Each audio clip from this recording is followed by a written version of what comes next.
지난주 역대상 본문을 묵상하다가 그런 곳을 한 곳 발견을 했는데 그것이 오늘 본문이었습니다. 다윗이 하나님께 자신은 좋은 궁궐에서 거하고 있기 때문에 하나님을 위한 성전을 지어드리고 싶다라고 아름다운 마음의 소원을 하나님 앞에 고백을 했습니다. 다른 사람의 고백이 아니라 다윗의 고백이었기 때문에 하나님께서 들으셨으면 참 좋겠다, 또 들으실 것 같다라는 생각이 들었는데 하나님의 대답은 의외였습니다.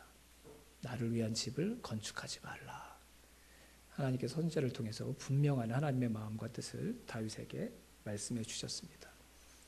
우리가 역대상 묵상을 계속 해오신 분이라면 이런 하나님의 반응이 얼마나 의외의 반응인지 더 잘 느끼실 수가 있었을 것입니다. 이 이야기가 있기 전까지 역대상 기자는 다윗에 대해서 어떤 얘기를 하고 있냐면, 다윗이 온 이스라엘의 왕이 되어서 다윗성, 지금의 예루살렘성, 시온성에 머물러 있게 되자 그가 하나님의 언약궤를 그 성 안으로 모셔드리는 일에 최선을 다했습니다.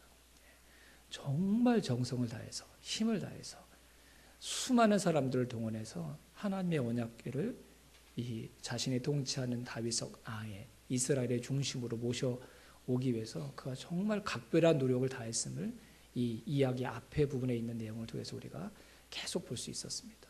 한번 큰 실패를 경험하고 나서도 포기하지 않고 더 말씀을 보고 연구하고 공부해서 어떻게 하면 하나님의 말씀과 절차대로 하나님의 언약궤를 가지고 올 수 있을까, 이렇게 만반의 준비를 다한 끝에 하나님의 언약궤를 다윗성 안으로 가져오게 되었고, 다윗성 안에 그 언약궤가 들어왔을 때 다윗이 보였던 반응은 감히 놀라울 정도였습니다.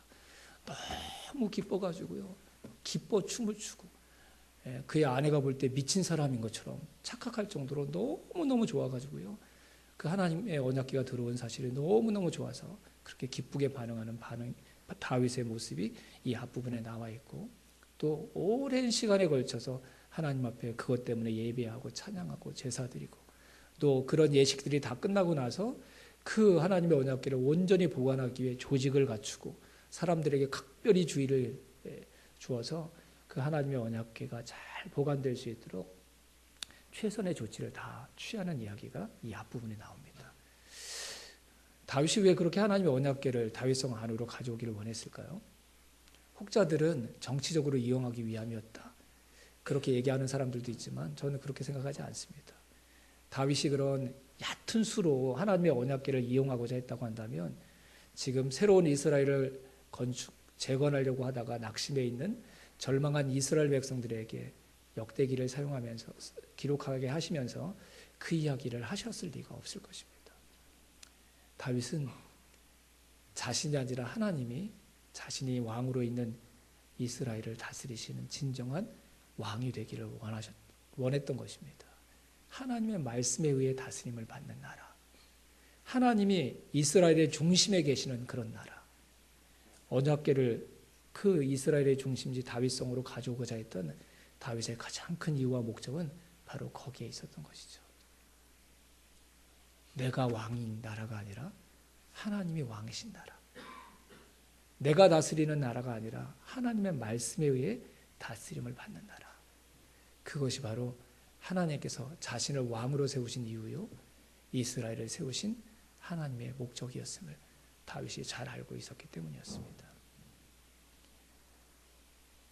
다윗의 그런 마음, 또 다윗의 그런 뜻, 하나님께서 새롭게 세워지는 이스라엘 나라가 그런 마음으로, 그런 뜻으로 세워지기를 원하셔서 다윗의 이 언약궤 사건 이야기를 길게 역대상 기자를 통해 다시 한번 들려주신 것이라고 믿습니다. 그랬던 다윗이었기 때문에 하나님의 성전을 누군가가 지어줘야 된다고 한다면 제가 생각할 때는 다윗보다 더 아름답게 온전하게 하나님의 성전을 지어낼 수 있는 사람이 없다고 믿습니다.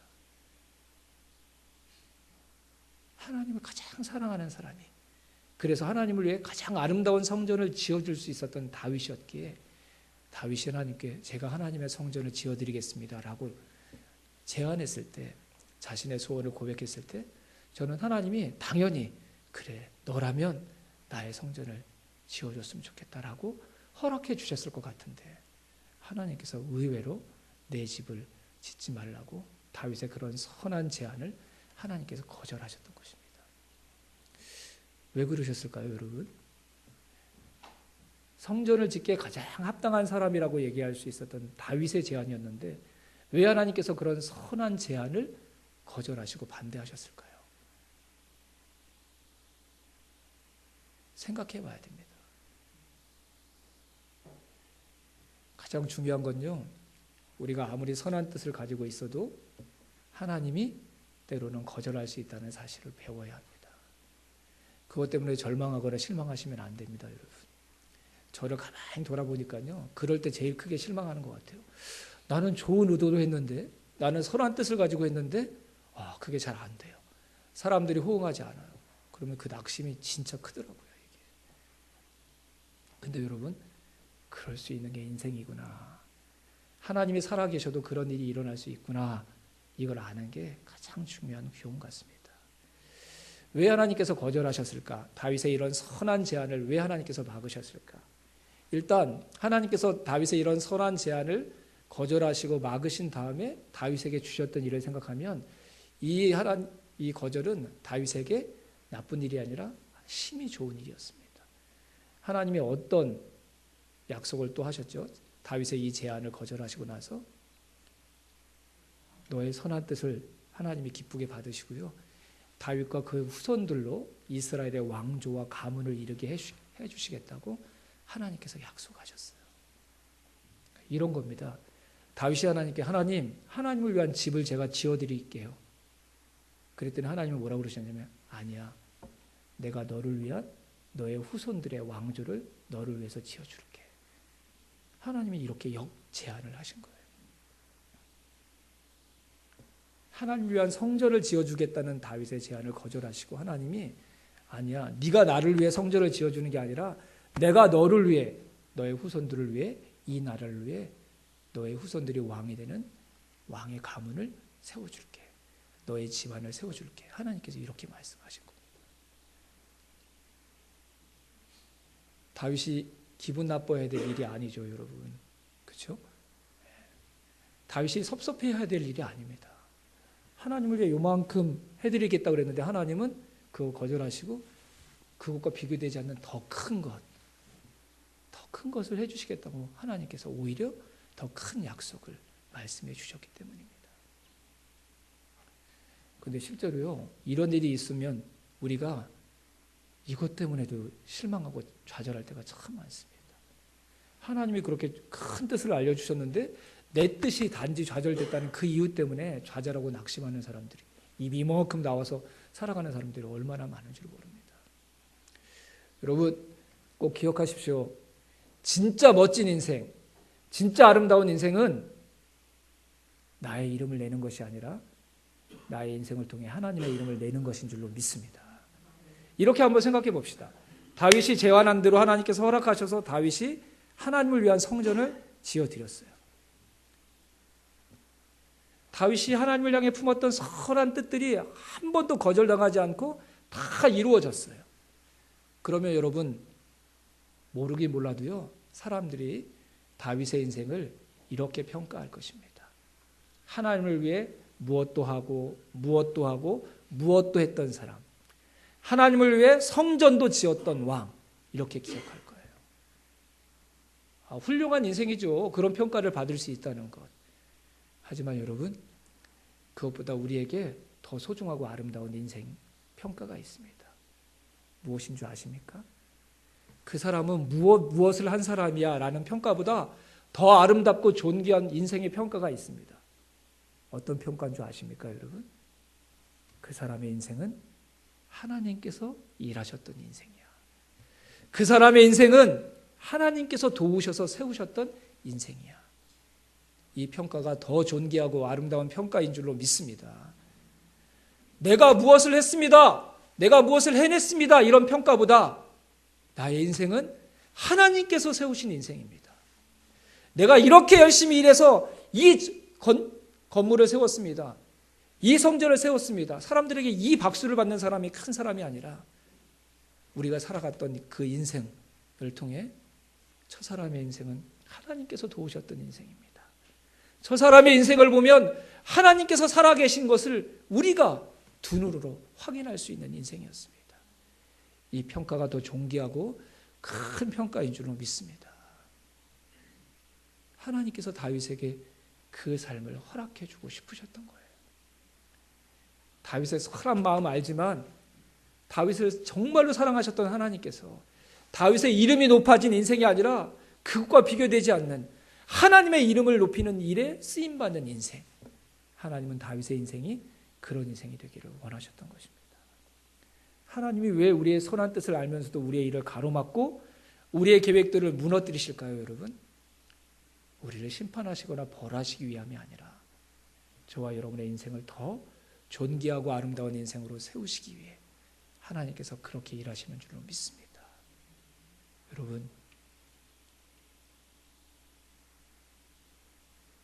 우리가 아무리 선해도 하나님보다 더 선할 수 있겠습니까?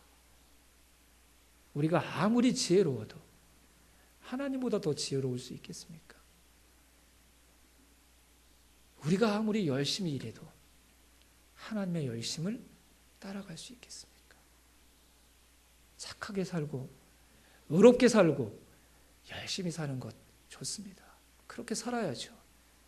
하지만 부디 저와 여러분의 선함과 열심이 하나님의 선함을 넘어서지 않았으면 좋겠습니다. 하나님의 열심을 뛰어넘지 않았으면 좋겠습니다. 아니, 그럴 수 없다는 것을 깨닫는 인생이 되기를 주님의 이름으로 축원합니다. 다윗에게 더 큰 약속을 주신 것, 다윗의 선한 제안을 거절하신 하나님의 선한 목적과 뜻이지만 하나님이 다윗에게 정말 주시고 싶었던 더 큰 은혜가 바로 그것입니다. 네가 아무리 선해도 어찌 나보다 선할 수 있느냐? 네가 나를 아무리 사랑해도 어찌 내가 너를 사랑하는 것보다 더 나를 사랑할 수 있게 되냐? 하나님은 다윗에게 그 하나님을 깨닫게 해주고 싶으셨다. 하나님은 다윗에게 그 하나님을 알려주고 싶으셨습니다. 왜요? 그래서 자신의 이름을 내는 인생이 아니라 하나님의 인생을 내는 가장 소중한 인생으로 다윗의 인생이 마무리되기를 원하셨기 때문이었습니다. 부디 저와 여러분의 삶과 신앙의 목표도 하나님의 그 마음을 온전히 담는 신앙과 삶이 되기를 주님의 이름으로 축원합니다. 이 이야기를 읽는데 창세기 32장 이야기가 생각이 났습니다. 야곱의 이야기입니다. 외삼촌 라반의 집에서 20년 넘게 열심히 일하고 봉사해서 큰 재산을 이루었습니다. 그리고 큰 가족을 이루었습니다. 더 이상 외삼촌 라반의 집에서 함께 동거할 수 없게 되자 야곱은 그의 식솔들을 거느리고 그 많은 재산을 합법적인 삼촌과의 의견 조율을 통해서 합법적으로 그 재산들을 가지고 아버지가 계신 고향 땅으로 되돌아오게 되었습니다. 그런데 걸림돌이 한 가지 있었죠. 20년 전에 자기가 거짓말해서 속였던 형 에서. 그 형 에서를 다시 만날 걸 생각하니까 마음에 큰 두려움과 걱정이 찾아왔습니다. 야곱은 머리가 굉장히 빠른 사람이거든요. 그래서 야곱이 자기가 낼 수 있는 꾀를 다 동원해서 조치를 취합니다. 자기의 재산 중에 상당한 부분을, 엄청 많더라고요. 이게 뭐 낙타 뭐 이런 거 몇천 마리, 몇십 마리가 아니라 몇천 마리를 막 주고 뭐 그럴 정도니까 엄청난 부자였던 것 같아요. 선물을 먼저 엄청난 선물을 보내고 혹시 형이 끌고 오는 군대에 의해서 가족들이 해를 당할까 봐 가족들을 나눠 가지고 그룹을 나눠 가지고 이렇게 앞서서 보내고. 그런데도 야곱의 마음에 평안이 없습니다. 두려움이 찾아와서 발걸음을 옮길 수가 없었습니다.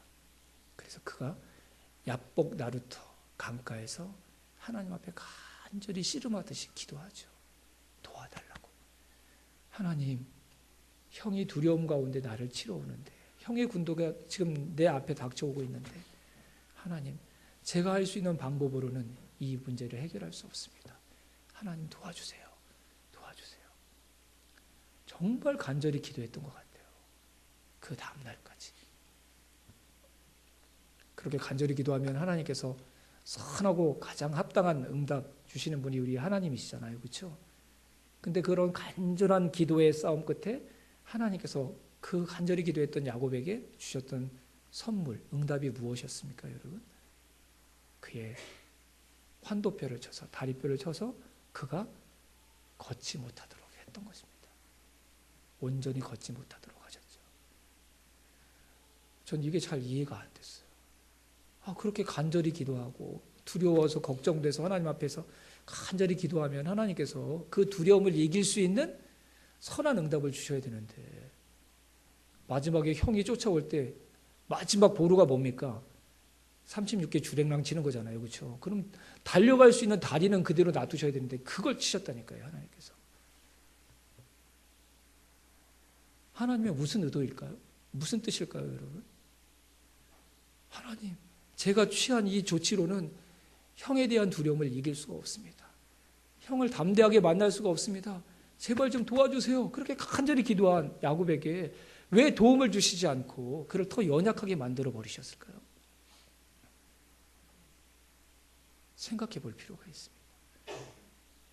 야곱이 간절히 기도하면서 받기를 원했던 게 무엇이었다고 여러분 생각하십니까? 저의 짐작으로는 야곱이 이런 생각했을 것 같아요. 지금의 재산보다 2배, 10배 많은 재산이 있어서 더 많은 선물을 보낼 수 있었다면, 형이 데리고 오는 400명의 군대보다 더 강력한 군대가 나에게 있었더라면, 형보다 내가 더 강한 존재였다면, 그런 걸 목적으로 하나님 앞에 야곱이 기도하지 않았을까요, 여러분? 지금의 것으로는 이 상황을 이겨내기에 부족합니다. 이 상황이 저를 점점 작게 만듭니다. 하나님, 다른 것 좀 더 주세요. 저 좀 더 강하게 해주세요. 이렇게 하나님 앞에 야곱이 기도했던 것이죠. 근데 그런 간절한 야곱의 기도에 하나님의 응답은 이런 거였던 것이죠. 너에게 부족한 게 아니라 너무나 많은 게 문제야. 네가 작은 게 문제가 아니라 네가 너무 커. 그게 너의 문제야. 그의 다리를 치셨다는 하나님의 응답은 바로 그런 의미였던 것입니다. 야곱은 형 에서가 문제라고 얘기합니다. 자기에게 있는 적은 재산이, 적지 않지만 적은 재산이 문제라고 얘기합니다. 형이 자기보다 더 힘센 존재라는 것이 문제라고 얘기합니다. 하지만 하나님은 그렇게 말씀하시지 않습니다. 나보다 너의 지혜가 더 크다고 생각한 게 너의 문제야. 내가 아니라 더 많은 재산이 있어야 된다고 생각하는 너의 생각이 문제야. 너에게 무엇인가가 더 있으면 이 문제를 해결할 수 있다고 생각하는 인간 야곱, 간사한 세상의 가치관과 생각으로 가득 찬 너의 마음과 중심이 문제야. 너는 형보다 약하다고 생각하지.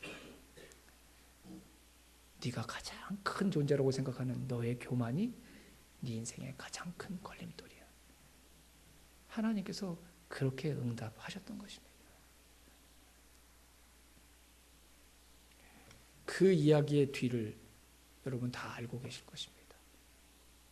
야곱이 원하는 것 하나님께서 주시지 않았지만 하나님이 생각하시는 야곱에게 가장 필요한 것, 그가 더 작아지고 더 연약해지는 일을 그에게 이루셔서 그 다음에 형이 끌고 왔던 400명의 군대를 아무런 문제 없이 평안 가운데 만나는 야곱과 에서가 상봉하는 이야기를 창세기 33장에서 읽을 수가 있습니다.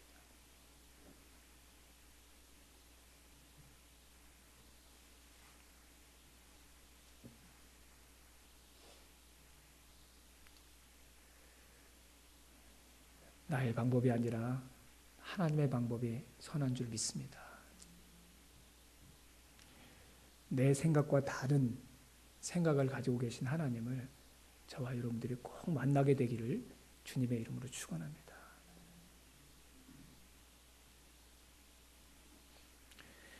나보다 크신 하나님, 내 생각과 다른 생각을 가지고 계신 하나님을 만나는 것.